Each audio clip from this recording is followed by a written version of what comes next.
बिस्मिल्लाहिर्रहमानिर्रहीम। अस्सलाम वालेकुम। जैसे हमारे जिस्म का ब्लड प्रेशर डाउन हो जाता है अगर हम कुछ खाएं ना और कुछ पिए ना, इसी तरह मैंने अंदाज़ा लगाया है कि हमारी रूह का ब्लड प्रेशर भी वो डाउन हो जाता है। उसमें भी जान नहीं रहती जब हम उसकी ग़िज़ा का ख्याल नहीं करते। अब सवाल ये पैदा होता है कि जिस्म की तो ग़िज़ा हमें अक्सर और बेशतर पता ही होती है, या हम खा भी रहे होते हैं इसीलिए ज़िंदा भी रह रहे हैं, लेकिन रूह की ग़िज़ा का हम इतना ख्याल नहीं रख रहे होते।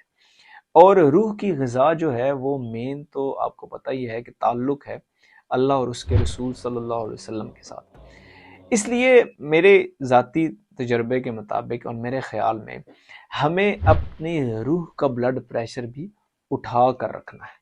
अब वो तब उठेगा जब हम उसको डेली बेसिस पर इसकी जो खुराक है वो मुहैया करेंगे। उसकी खुराक क्या है? पहले ही खुराक में तो हमें कोई गुंजाइश नहीं दी गई, और वो है नमाज। नमाज में तो कोई गुंजाइश नहीं है। अब जब हम नहीं पढ़ते ना, तो हमारी रूह का ब्लड प्रेशर डाउन हो जाता है, ऑक्सीजन ख़त्म हो जाती है, और वो तकरीबन ईसीयू में होती है, आईसीयू में ही होती है कि वो ना काम करने के बराबर हो चुकी होती है। इसलिए हमारे अंदर सुस्ती भी रहती है, हमारे अंदर ये भी नहीं होता कि हमने बामकसद ज़िंदगी गुजारनी है। वो इसी वजह से क्योंकि हमने डेली बेसिस पर ना रूह को उसकी ग़िज़ा ही नहीं दी। जब उसके अंदर ग़िज़ा ही नहीं है तो वो कैसे परफॉर्म करेगी? इसलिए आपको अपनी रूह को ग़िज़ा देनी है डेली बेसिस पर, जो कि नमाज है। उसमें हमारे पास कोई गुंजाइश नहीं। जिसकी नमाज नहीं उसका कोई दीन नहीं। इसलिए हमें उसकी भी ऑक्सीजन देनी है, और हल्की हल्की ड्रिप लगानी है हमने अपनी रूह को कुरान की भी।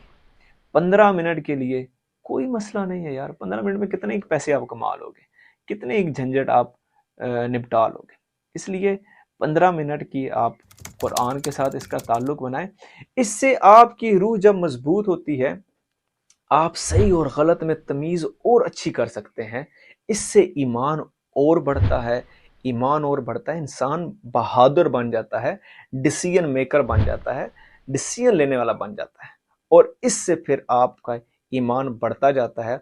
और एक वक्त आता है कि इंसान, एक मुसलमान, आम मुसलमान एक बहादुर मुसलमानों में उसका शुमार होने लग पड़ता है। इसलिए जैसे हम अपनी जिस्म का ब्लड प्रेशर का ख्याल रखते हैं और उसको खुराक प्रॉपर देते हैं, तो इसी तरह हमें अपनी रूह का भी ब्लड प्रेशर हाई हाई और नॉर्मल रखना है, और उसको भी ऑक्सीजन देना है नमाज और कुरान के साथ, ताकि उसमें जान आती रहे और वो आपको एक बहादुर, नेक और अच्छा मुसलमान पैदा कर दे।